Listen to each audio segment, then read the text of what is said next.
Alright, so recently I made a video talking about the Switch 2 and how I personally just think there's a lot of negative about it.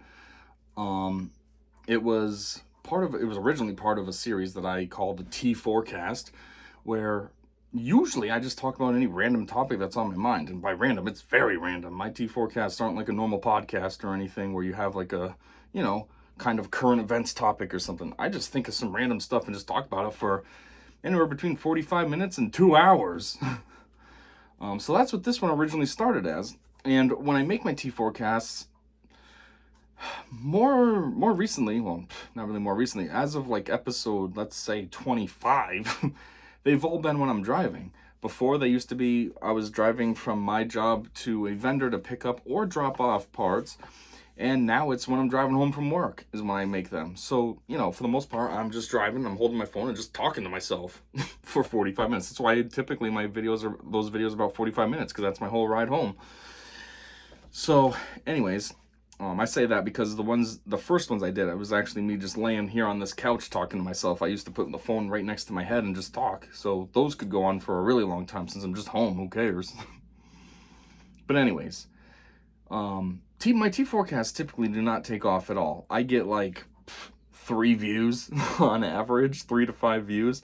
And usually I just figure those are people that know me and they're just kind of like supporting my channel or whatever. But this one, the one talking about the Switch 2, actually took off. It got like 670-ish views, which in the grand scheme of YouTube is not a lot. But for me in general, and for the T4Cast, that's insane.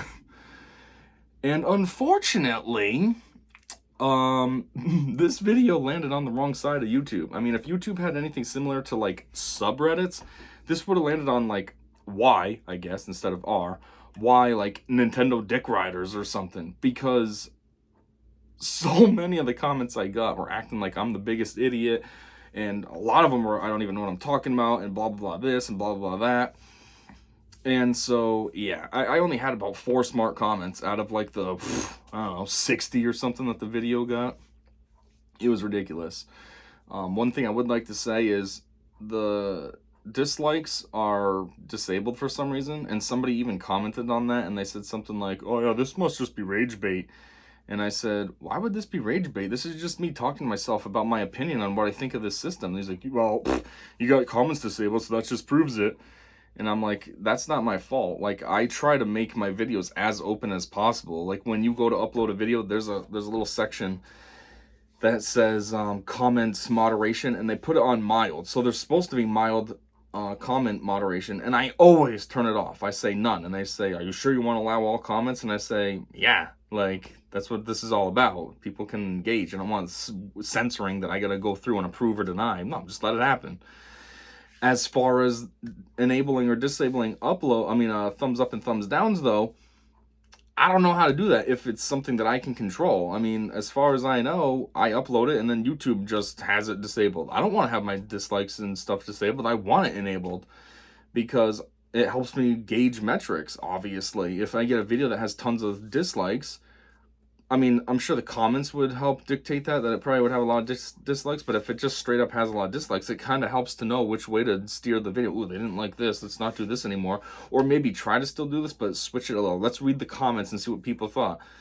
So I wouldn't turn it off. So it's off, but it's not my fault. If there is a way to turn it on, I can't say I don't know how to do it. I'm sure I could easily figure it out, but I just do everything on my phone. I don't actually go into YouTube Studio on my computer. It's all on my phone.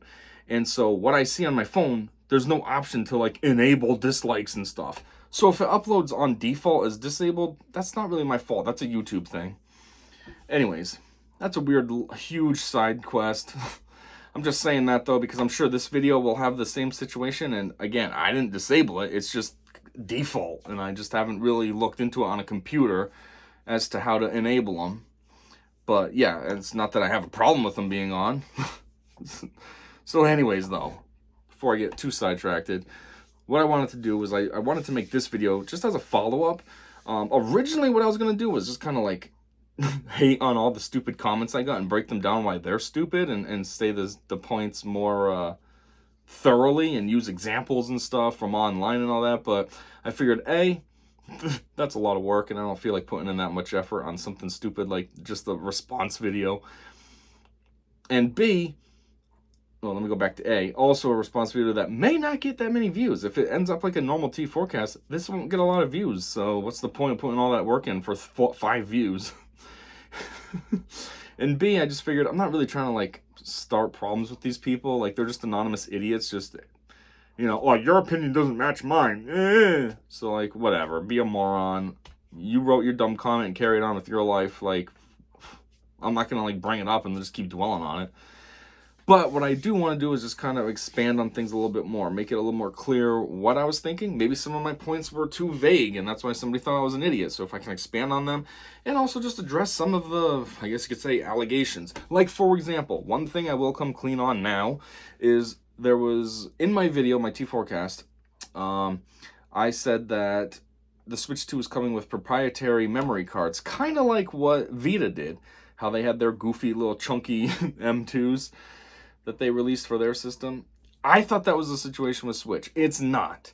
It's actually a normal M2 card, but it's the extreme version or something like that. It's a newer version that's been released, but it's a normal SD card. I mean, it's released by you know, SanDisk and all the other ones. I'm sure Walmart's On brand has some available. So they're normal. It's not a proprietary thing to Nintendo. So my bad there, I guess. However, there still is a point with that, though. The point was, even, okay, it's not proprietary, but it's still a newer technology, so it's going to cost more. Like, memory cards are relatively cheap nowadays. I look at them all the time. It's like, you can get like 128 gigs for like $15, and I'm like, geez, I remember when 128 was like, you know, $75 or something. Now it's $15. It's nothing, and you get like a decent amount of memory. So these new ones, though, since they're newer technology and all this, and from what I hear, they released in December, so like they're very new. At this point in May, they're only, what, 5 months old? Maybe 6 months, depending, like if they released December 6th, well, May 6th would have been the 6-month mark. But otherwise, you know, they're very new, so they're going to cost more just by default. So, you know, what this does is when you buy the Switch 2, if you want to expand your memory, you got to pay more for it. And you can't use your existing memory cards because they're not going to work. Unless you happen to have some of these extremes already, because you're just somebody who's like a huge tech, whatever the word is I'm looking for. Kind of like a cinephile, but a techophile, I guess. I don't know. And you just are like, oh, what's this? I got to get this. But otherwise, those memory cards you already have, no good. They're not going to work. So you have to go out and buy new ones. Now, granted, the Switch 2 does come with a much more robust internal memory, storage, whatever I'm trying to say, versus the regular Switch. I mean, regular Switch is what, 32 gigs?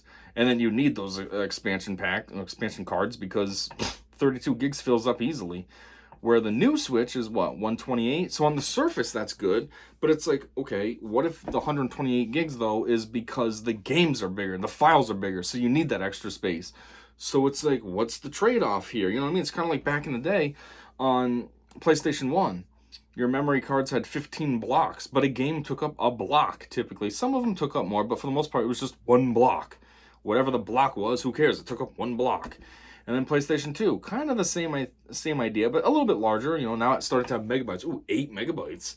That was like a good memory card in PlayStation 2. Then the PlayStation 3 comes out, and that thing's 20 gigs. I mean, that sucks now, but then it was like, whoa, that's a lot. What's going on here? That's because the games were way bigger. You needed all that. So, all I'm trying to say is, does the Switch 2 actually need a lot more space to save versus the regular Switch? So that 128 is just proportionate from 32, you know what I mean? I mean, what is that, 4 times more memory? So does each game take up 4 times more space to save?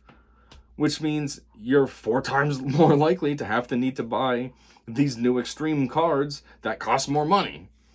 So, yeah, okay, I misspoke, but there still is a point as to why that kind of sucks.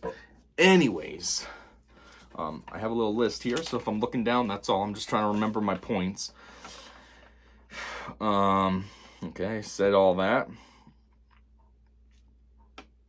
So, anyhow, one thing right out the gate as to why I was critical of Nintendo is, well, geez, I say one thing, but there's quite a bit of reasons why I'm critical of the Switch 2.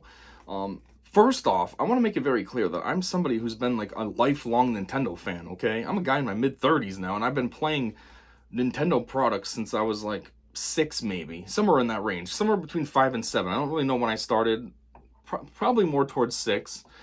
But yeah, I was playing my dad's original NES, which I still have. I inherited it, so it's mine now, and I still have it plugged in. I mean, I just recently unplugged it for the season because in summer it gets hot in my place, so I like to box it up to kind of try to protect it. I don't know if it makes any difference, but still, I don't want the system getting hot.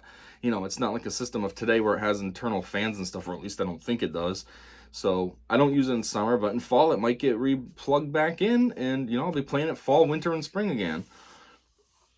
But yeah, so I still play that. And I've had almost every Nintendo system except for Virtual Boy and like Super Nintendo.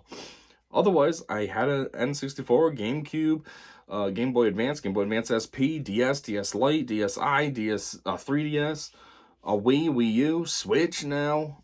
I've had them all. And I've played them a lot. I have hours and hours and hours and hours logged into a bunch of these systems. I say hours, I should say hundreds of hours is more fitting. I mean, geez, I know on Game Boy Advance, just one game alone, I have 215 hours logged into it, and that's one game. So, you know, I'm a huge fan of Nintendo products. I've always had a Nintendo product. I mean, the other thing I'm a fan of is PlayStation, because that was the first console that was mine. Like, I played my dad's NES as a kid, but my first personal console was a PlayStation 1. So I've always had, like, a soft spot for PlayStation and for Nintendo. But I've always maintained, like, both systems. Even if I didn't have the console for Nintendo, like the home console, I had the handheld while I was playing my PlayStation or what have you.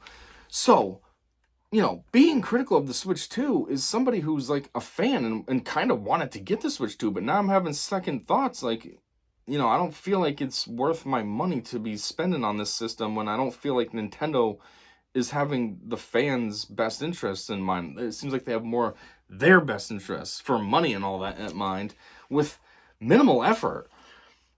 I mean, speaking of minimal effort, you know, as a design engineer myself for the past, 14 years? Yeah, 14 years. Wow. Didn't realize it was so long until I said that out loud. But, you know, I think about designs all day, every day. Even stupid things that I buy in the store, sometimes I'll look at and just think, I wonder how they made this. Think about the design process of the part itself. Think about how they designed the tooling so that way then they could mold it and make it and all this. And when I look at the Switch 2, I think there's barely any effort into this. I think about if I worked at Nintendo and they tasked me with redesigning the Switch to make a Switch 2, what they came up with was the easiest job ever. They kept basically the same overall size. What'd they do? Same exact thickness, and they made it slightly longer, right? So the screen's a little bigger. Ooh, wow, that's a lot of work there. And then they changed the joycons from a mechanical fit, which from a design standpoint actually takes a lot more work, to a magnetic fit, which takes a lot less work. You know what I mean? Before, you had to have those little slides that went in to each other, have the little snap that connects, so that then the controllers were stuck there. Now you get rid of all that, and it's just flat with 2 magnets. And then they just... Like, the design is not only extremely derivative, but it's easier than the Switch 1. So I'm looking at it from a design standpoint, and I'm looking at the overall price, and I'm like, they want $450 for what? I mean... The design had nothing to do with it. The design was 5 minutes and the guy was done. Hey, I came up with the Switch 2. What do you think of this? Wow, looks great. Good job. You know? And then I look at the features of the Switch 2. I'm like, okay. So it has what? Like on average, a 720 output or something? Up to 4K? Which I don't even know what the up to 4K is. Is that handheld mode only? Or is that when it's on a screen? And then I heard some people saying that the 4K isn't even real. It's like AI upscaling. So anyways, regardless of what it is, I'm like, this technology's been out since PS5. PS5 released 5 years ago. Nintendo is just finally catching up, incorporating this old technology into their system. And they think that we should be paying premium prices because they're finally catching up. And not only that, but that's just comparing to Sony. Like, when did 4K actually come out? I don't think that was 2020. Like, it wasn't like, oh, 4K, what's this? PlayStation has it. Like, I'm pretty sure it was already out before that, so this technology could be 7, 8, 10 years old, and Nintendo's finally catching up, and we're supposed to pay premium prices for that? Because you finally caught up? I mean, this is the first console that they've ever released that's finally caught up as well. Everything's always been slightly behind from Nintendo. Which kind of made sense, because Nintendo's MO has been like, it's all about fun and, playing differently, and creativity and stuff.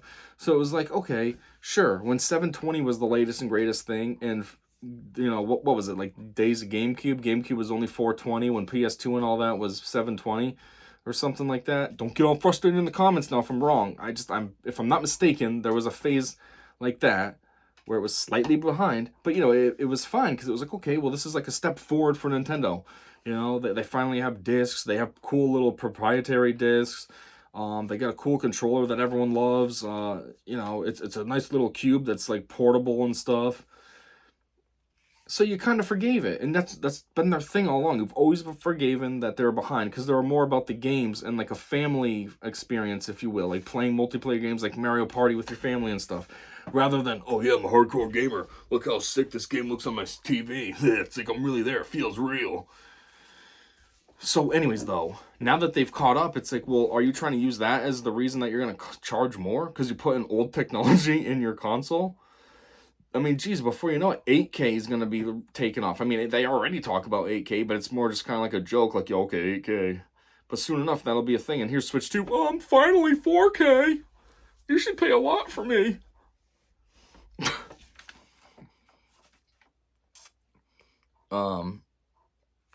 And then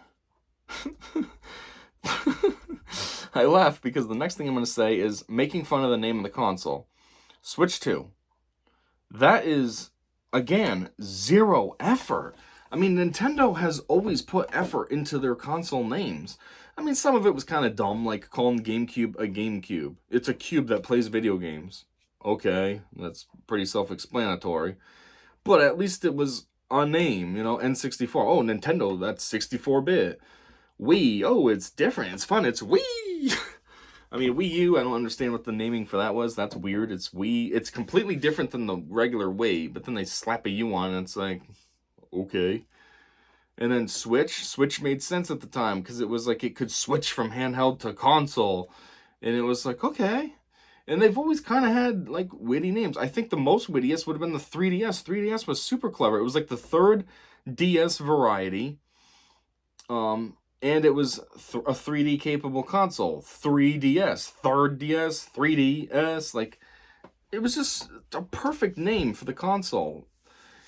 And so now the Switch 2 comes out, and that's the best they can come up with. It's like the lead designer of the Switch 2 was at home one night and just was like, asked his 5-year-old kid, hey, what do you think we should call our new Switch? You know how we play Switch all the time? I'm part of a team that's working on a new one. What should we call it? And the kid was just like, Switch 2. And the guy was like, that's it. Switch 2. I would have never thought of that. And then he ran to the office the next day, pitched it, and everyone was like, yeah, Switch 2. Like, it's no effort. That's the dumbest name, especially coming from Nintendo. Because, yeah, you might be able to say, oh, well, Sony does that. It's been PlayStation 1, then it went to PlayStation 2, and even now, PlayStation 5, people are talking about rumors of PlayStation 6. It's like, okay, but that's different. That is what Nintendo always did. I mean, PlayStation always did. Sony always did. So it's fine. That's their way of doing things. It would be almost like Xbox. If they made a boring name for the next one, what is it called now? Series X? So imagine their next console is called Series X2. It would be boring. It's like you've always switched up. Xbox, then it was Xbox 360, then it was Xbox One, then you came up with Series X. Now you're just going to come up with Series X2? That's boring, And again, if you're going to charge premium prices for your console and your games, the least you can do is put some effort in either the design or put effort in on the name at least. Come up with some awesome name. And I know some people defend it like, wow, it's because they want to make it clear that it's still just a Switch, but it's the next one. It's Switch 2. It's newer. It's better. It's not just the same old console. Blah, blah, blah, blah. Okay, fine. But like, everyone knew all along with all these other names. You knew that Wii was a new console. It wasn't like, is that still a GameCube? I'm not sure. You knew. So you call the thing something else. I mean, geez, it only makes it more obvious, does it not? If you give it a totally different name. No, Switch 2. I mean, with how consoles come out as like Pro and stuff, like on PlayStation, oh, PlayStation 5 Pro, PlayStation 5 Slim, and all this crap.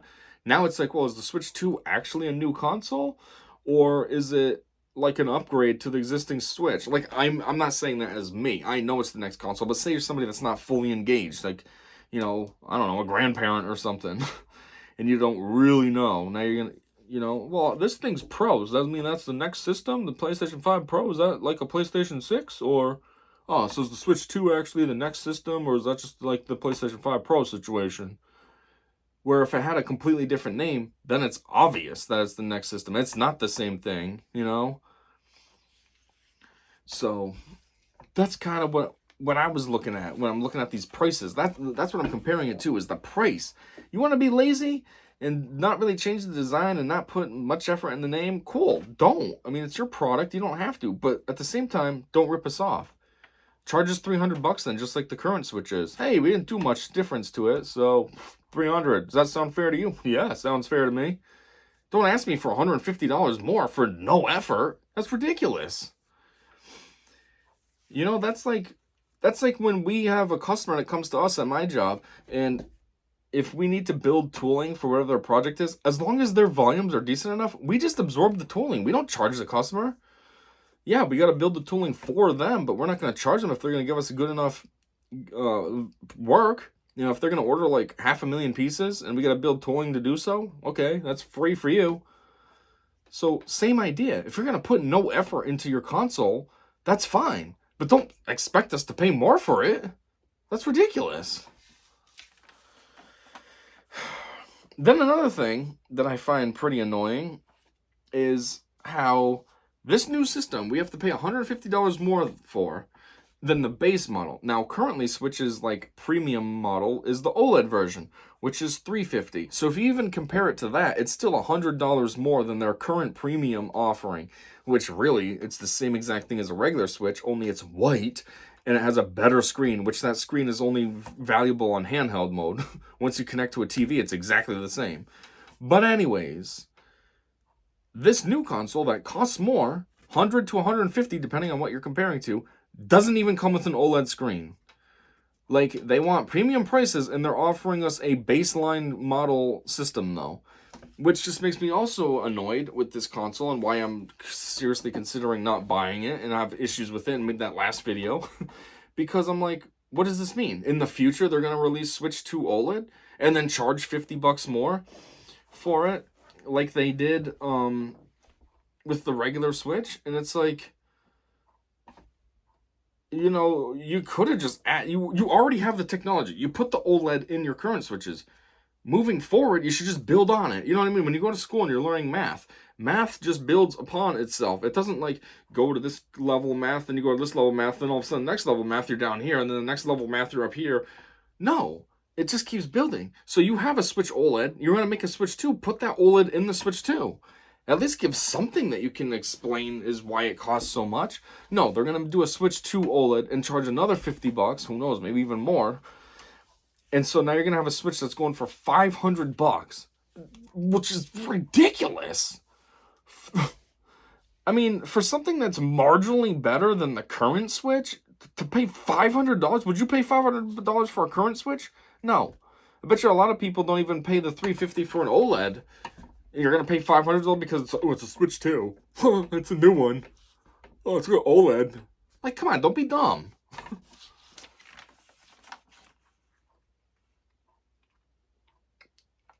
Anyways, I'm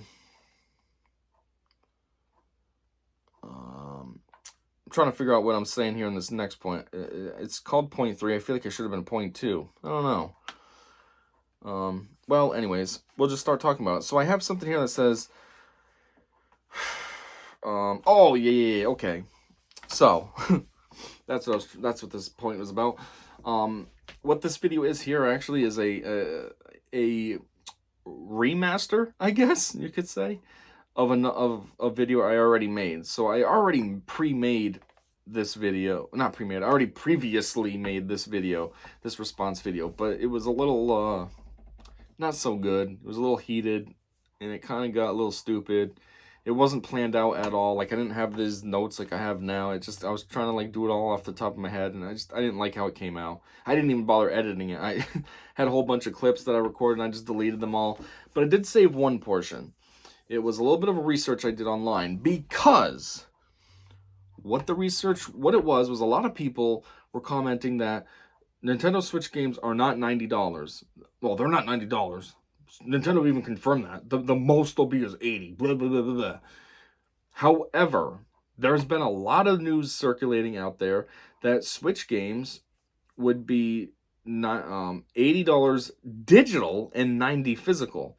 And so when I made my first video, at that point, that was, I think, May 7th. And on April 30th, I found an article when I made that video that was dated April 30th, which would have been exactly a week before I recorded that video. And it would have been a day or two, like, before I recorded my original video to begin with. And there was still an article saying that physical games were going to be $80 and, $90, and digital games would be $80. And so, yeah, I was just trying to show that because, it just proved what I was saying. Like, all these people hating on me like I'm an idiot because they were saying I was spreading misinformation and stuff. Well, if it's misinformation, it's not my fault. The information's readily out there. So anyways, before I get any further, I'm going to plug it in right here. And what I want to do is just give you a heads up that it's a little bit aggressive because, again, it was my original recording. So it's a little more sassy than this tone has been. So that's why.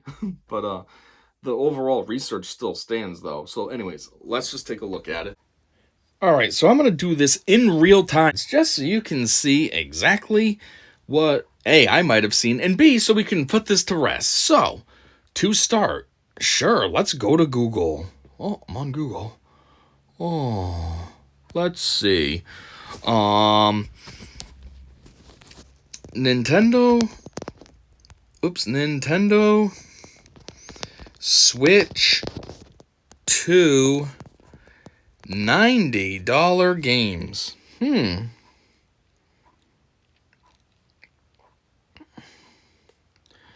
Let's see. The confusion around. Well, this is Reddit. Let's not pay attention to Reddit. Let's see. What do we got here? That's still Reddit. AI overview. Okay, let's see what AI says. Yes, some Nintendo Switch 2 games are priced at $90 physically, with digital versions costing up to $80. Huh.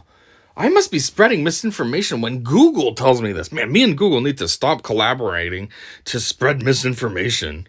Some physical games, particularly Switch 2 exclusives and re-releases, will cost $90 for the physical copy. Oh, God, I'm so wrong on what I'm talking about. Is there a date on this so I can see how current this is? Also, what's the source? It looks like it's YouTube and Reddit. So, okay, let's ignore the AI. Maybe the AI is a little bit wrong. Let's see. Can I find an article somewhere? Let's see. YouTube. Nope. Well, this was April 11th, April 7th. Anything newer? I'm looking because I found something when I was at work that was way newer. I was hoping to be able to find it here with you guys so I don't have to fucking hear it. Oh, what's this say? Nintendo confirms $90 price for full Breath of the Wild experience on Switch 2. But there's no $90 games, but apparently Nintendo confirmed it. Well, I guess I'm just over here lying. I'm an idiot. Ooh, April 24th. April 24th, 2025. It's not $80 or $90. It's $10. Oh, well, something else. Family boards. April 10th. Nope. April 6th. It's a little bit too old. April 10. April 28. Ooh, April 28.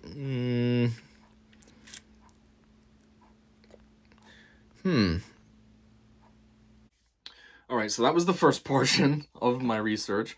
Unfortunately, I did find a article while I was at work, because as these comments were coming in, obviously I'm at work, so I did a quick research, and I wanted to see, like, am I wrong? Am I an idiot? And the first thing that popped up during that research was an article like straight up confirming that yes, Switch 2 games are going to be $90, $80 digital.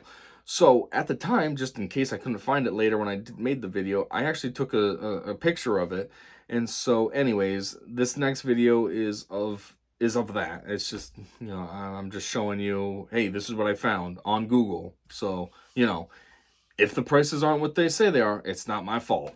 Okay, so unfortunately, all I have is the screenshot. This is a screenshot of my work computer.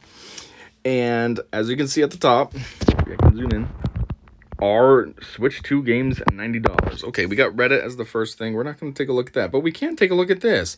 It says, are Switch 2 physical games $90? According to Insider Gaming, I don't know their credentials. Maybe they're no good. Maybe I should look into that a little bit more. But it says games for the Nintendo Switch 2 will cost up to $80 for digital and $90 for physical. Hey, let's take a look at the date. Oh, April 30, 2025. Wow. So in other words, this is very up-to-date news, since this was exactly 1 week ago, as today is May 7th. Huh. So anyways, as you saw, like, there's the research. Anybody can very readily, easily look this up. It's just there. So even if it's not correct, what I said, I'm not spreading misinformation. Like, this is a internet problem. This is a Google problem. This is a other YouTubers problem. This is poor marketing on Nintendo's part. Like, it's not me. So to try to say I'm spreading misinformation or whatever is ridiculous, because the information, if it's false or not, is right there. It's on the first page of Google. You don't even have to like go too deep, you know? So I just wanted to show that because it was just annoying. All these people saying all this stuff, and it's like, relax. Like, it's not me. I'm saying what I heard. If you've heard differently, cool for you. Anyways, now the last thing I wanted to say about why I'm not a fan of Nintendo Switch 2, and something that I think people are just like, I don't know, stupidly overlooking or something, is the new price points for the Switch games. Switch 2 games, I should say. Because even if the games are only $80, like, that is not a only situation. That is still a terrible price. Okay, whoops, they're not 90. They're only 80. Oh, my bad, they're only 80. Like, that's still ridiculously high. That is still $20 more than what they currently are. I mean, if you want to look at that statistically, that's 33% higher than they currently are. I mean, that's ridiculous. $80 for a new game? Because, and then Nintendo tries to justify it by saying, oh, well, we base it on like the replayability and all that we added to the game. Games from all time should have high replayability. Like, that should be the number one goal of a game. Not make a game that's like, well, you're going to play it once and then that's it. Really don't need to ever play it again. They should all have replayability in mind. And now all of a sudden we got to be charged more for it? Oh, this game we put a lot of replayability in there, so we're going to rip you off $20 more. I mean, it's just stupid. And I don't understand these Nintendo fans that are just like, yeah, that's fine. I'll pay that. I'm an idiot. Probably the first to complain about capitalism, but then they'll go out and buy these expensive games. Like, you make sense. But anyways, it just sets a terrible precedent. You know, Nintendo pulls this nonsense, and now the other companies are going to be like, hey, look what they did. Let's us try it. And it's already happening. Xbox is planning on raising their console prices $100 more, and they're setting their games to be $80 as well, which kind of seems like a stupid strategy on Xbox's part. Not to go on a little tangent here, but A, anybody that wanted an Xbox has one. And B, I mean, isn't Xbox like losing in the console wars? You know, I mean, Sony is killing it. Everybody wants a PS5. And obviously Nintendo's doing just fine being its own niche little thing. And Xbox is just kind of hanging on like, our 360 days were our glory days. Ever since then, nobody cares about us. I mean, not too long ago, weren't they talking about, like, getting rid of consoles and coming up with deals with Nintendo and Sony so then they could sell their exclusives on those consoles instead, so they wouldn't even have a console anymore? So it just seems kind of weird to sell your console for $100 more when nobody's buying it in the first place, but okay. Also, a lot of people say that Xbox or Microsoft doesn't even have any decent exclusives. So again, it just seems kind of goofy that you're going to charge $80 for games that nobody's buying. But okay. But regardless, it's just setting a terrible precedent. See, they've already jumped on board. And who knows who else? I don't know if Sony has yet. I hope not. But maybe they have, or maybe they're thinking about it. And then there's all the other things. What about Steam? Steam will be like, hey, Nintendo's selling more for digital games. Maybe we can. Or Quest, or whatever there is. Even iOS games. I don't buy games on my phone. I only download freemium games. But even those might go up. Hey, look what Nintendo did. We should jump on that.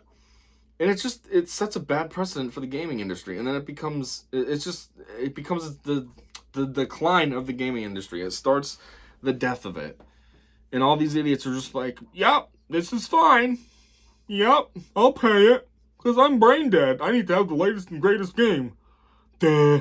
I can't think first.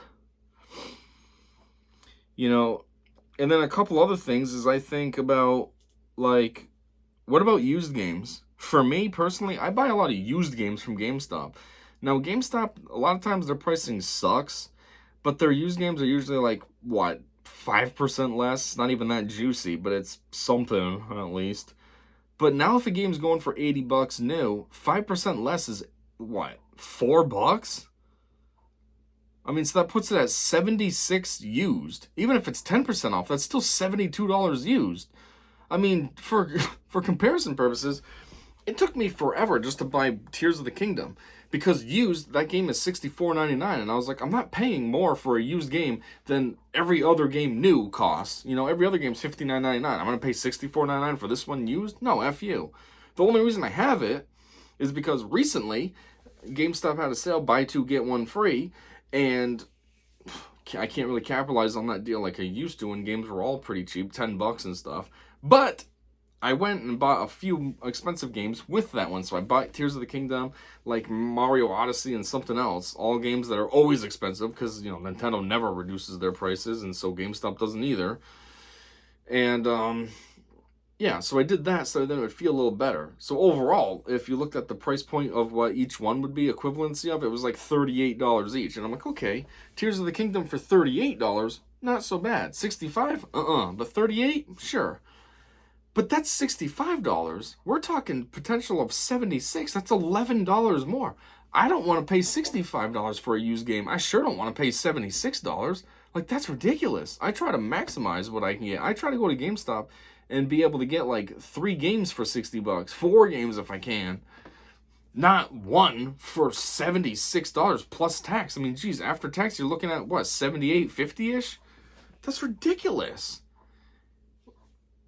And I feel like nobody's thinking that either. They're just like, yep, these $80 prices are totally fine. Yep, this makes sense. And then, even though, like, the generation that video games really blew up with is my generation, and, like, so now we're the adults with kids and stuff, at the end of the day, kids still like video games too. And, what if your kid wants a new game, and it's like, $80 for the game, or $76 used? It just becomes a situation where it's like, geez, like, now it can be challenging to make that decision at $55 used, but it's a lot less of a blow than $76. When you buy a game for yourself as an adult, it's for you, whatever, you know what you're getting into. But when it's for your kid, it's not just for you, because you got to think about other things. You got to think, okay, I can buy this for my kid, but I also need to get gas, or I need to make sure I have food for dinner this week, or this or that. And it's kind of like a different mindset. Like, you're thinking about all your stuff for you as well, and your family, where when you just buy something for yourself, you figure all that's already handled. That's why you're doing it for yourself. So it's like, what's going to happen there? The kids are going to have to miss out on cool stuff because Nintendo wants to be greedy. Hey, Mom, can I get a new game? Nah, they're way too expensive. Sorry, son. I know this is a hobby of yours, but, Nintendo wants to rip us off. Microsoft wants to rip us off, so I can't afford to do this for you. It's just a terrible precedent to set and a terrible trend to start and all that. And I just can't understand why people are, like, defending this like it's okay. It's not. It's ridiculous. I mean, if you want to increase your prices a little bit because you're like, well, geez, they've been 60 for the past, what, 30 years? Maybe it's time we increase them a little. Fine. Increase them $5, you know? Make it so new games are 65 now instead of 60. Like, you're still getting a little bit more. Does it really have to jump to 80? Potentially 90? No, it doesn't. So anyhow, I think that's all my main points I have here. I mean, every single thing that's on this list I've talked about. And so, yeah, I just want to go through this, kind of address a lot of the major concerns, try to make myself a little more clear, expand a little bit more on the topics. That's another thing, too, I didn't get around to saying earlier. It's kind of a weird spot to put this now, but while I'm thinking of it, I do want to say if there was anything that I said wrong in the T4Cast that I made, that's because, again, I'm driving. And everything that I was talking about was what I heard. I had listened to the entire Direct. I also had listened to a lot of other YouTubers like RGT85 and, what's his name? I don't know. There's this other guy who has like long hair. He's pretty cool. I like listening to him. And a bunch of random other YouTubers too that I don't normally listen to, but I just listened to what they had to say about the Direct. And so, yeah, that's basically what my information source was at the time. Those people plus the Direct itself. So, you know, okay, maybe the information I gathered was slightly limited, but you know, it wasn't just like I heard one piece of something in an article and made a whole entire video on it. It was based on what I had at the time. And maybe that information I had at the time was accurate, but it changed quickly due to backlash. Because I know that Nintendo put out a live a few days after the Direct, and apparently the comments were just tons of people just spamming like, drop your price, drop the price, drop the price. I don't know if it was on the console or on the game or both, but it was just being spammed over and over. Drop your price, drop your price. So maybe Nintendo actually responded and those $90 games are no longer 90 because of that. Maybe they realized, oh, this is a bad move on our part. It could be disastrous, so they dropped it to just 80. I guess we'll stick with physical being the same as digital at 80, at just 80. So, you know, which means that the information I had was correct. I just wasn't up to date with how the aftermath of the live went, if that's the situation. I'm just making stuff up here. But, yeah. So, anyways, overall, I think the Switch 2 is kind of a ripoff. And like I said at the end of my T4Cast, I don't know what I'm personally going to do. I might buy one just for, like, the exclusives, though. You know, the Pokemon games, Mario Party, Mario Kart, few others that might be pretty cool that are exclusive to Nintendo. But maybe that's it. Like right now I just see cool stuff and I'm like, ooh, what's this? I'm just going to buy it. Well, maybe with Switch 2, not so much. So that's option A. Option B, maybe I'll just end up ditching Nintendo. First time in my whole entire life I won't have the latest Nintendo console. And maybe I'll just go stick with Sony only, just have a PS5. I don't know. Or maybe I'll just give up on gaming altogether.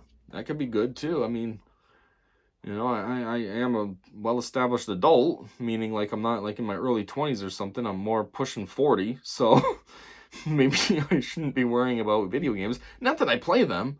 I hardly ever have time to play my games. I'm just a collector. But, you know, maybe I shouldn't worry about wasting money on just collecting games. You know, maybe it's better if I actually played them instead of just collecting them. So since I can't play them, why collect them? And give up on it. I don't know. This is like a 25-year hobby I've had, collecting games, but I don't know. Or I could do something completely different and just go to PC gaming. You know, I browsed on GameStop's website like PC games, and PC games are very cheap in comparison to what I'm used to on Switch and stuff.